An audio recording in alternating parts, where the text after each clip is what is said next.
calculations, the launch of this mineral water makes it the 76th brand to confront the would-be British drinker. It's called Vichy Seigneur and it's being marketed by Perrier.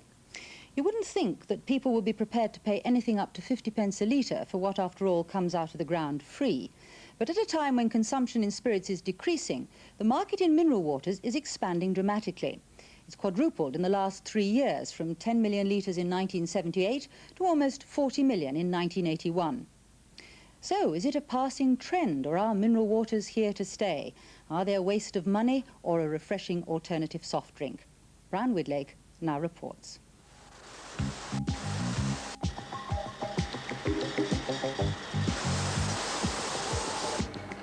The trouble is that mineral water can't be drunk direct from the source. It has to be bottled, distributed and advertised. And behind every bottle there are production and marketing men trying to get us to drink not a pinter, but a litre a day. And the choice is bafflingly wide.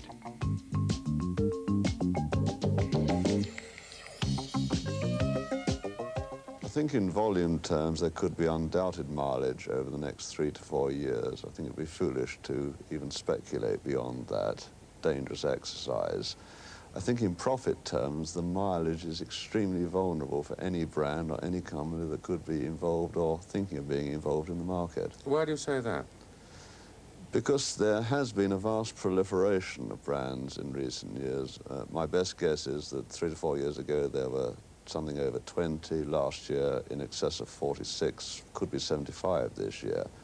Now that might indicate growth, but it also indicates extremely high, usually short-lived advertising campaigns that reduce, if not eliminate, any profit. Already the competition is cutthroat, though the prices don't suggest it. It costs roughly 7 pence to get the water out of the ground. Add on transportation, a sales force, and a retail markup of about 100%, then you can be paying anything from 30 to 50 pence a bottle. The manufacturer's profit is wafer thin. Perrier is the most expensive brand, but it's still the British and world market leader.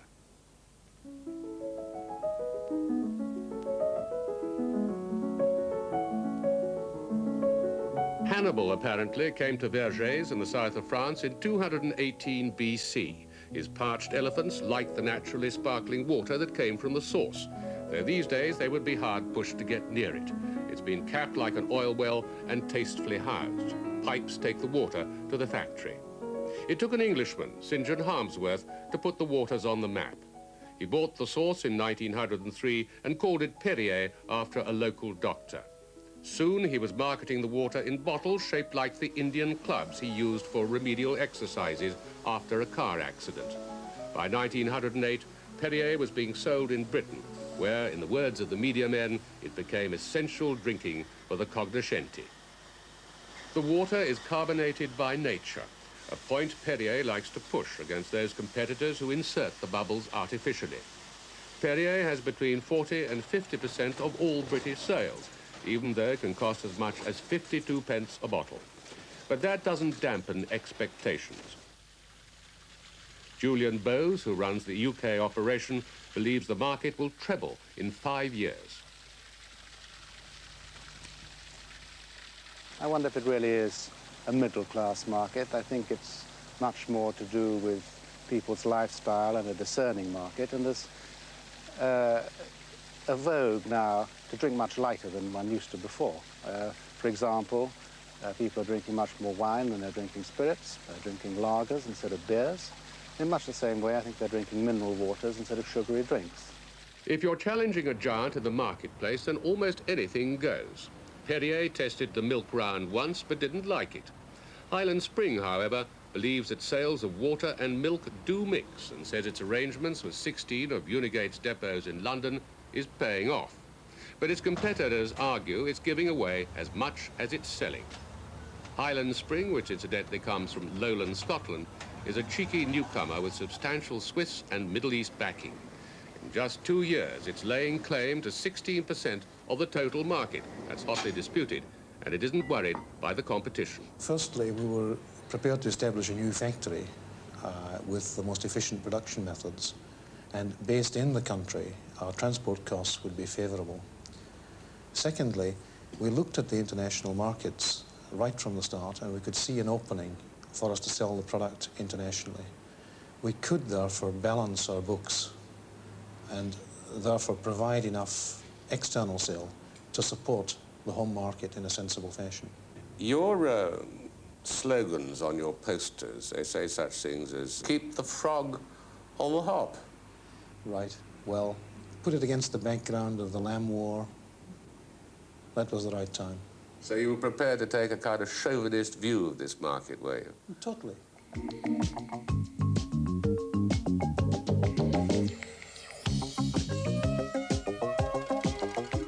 The chauvinism goes further than Highland Spring. The ads may lack verbal sparkle, but there's only so far a copywriter can go without turning water into wine, and that would never do. But he can at least tell us that much of the water on the market is British.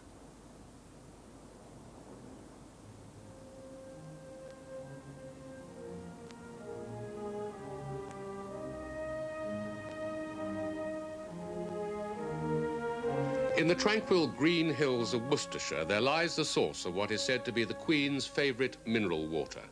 It's as British as Elgar's music, though less lyrical.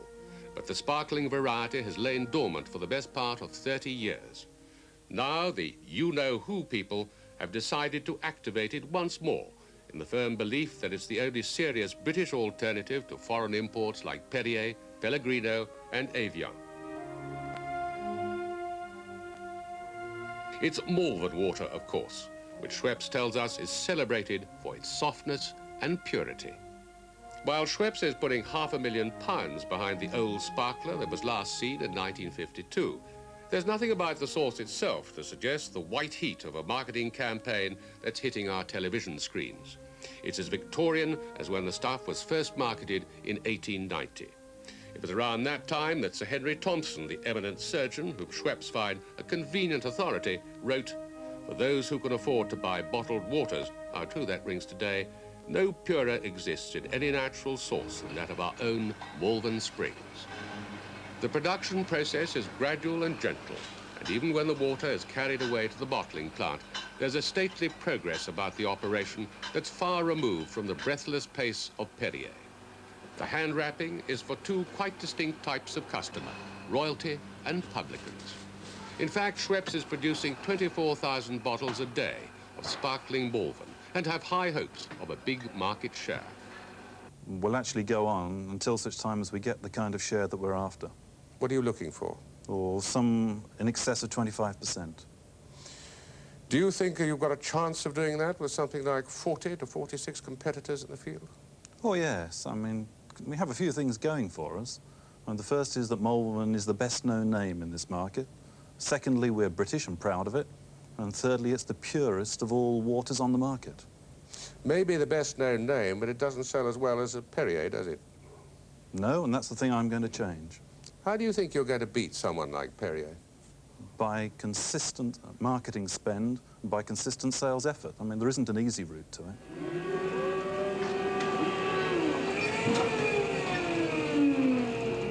Malvern water's pretty well known, isn't it? That's made by Schweppes. Do you think they're likely to get into the position where they could push Perrier into second place?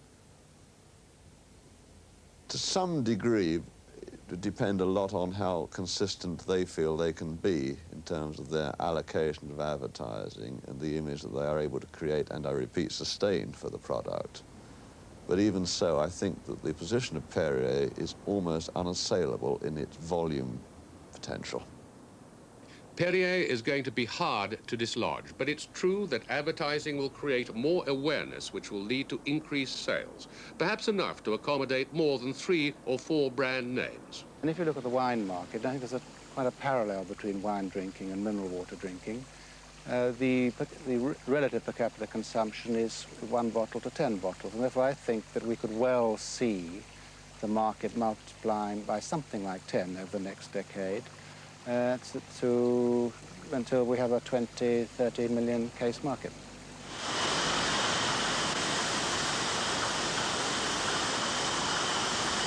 At the end of 10 years, and it's a very long time ahead, in my opinion, I think there may only be perhaps 2 brands in this market, in spite of the growth potential that does seem to exist. And I think one of them, with no wish to advertise, would be Perrier, and the other would be the own brand or the private label of supermarkets. But you don't expect to see another mineral water alongside Perrier called Malvern or Highland Spring or anything like that? I would say that could be a very risky project.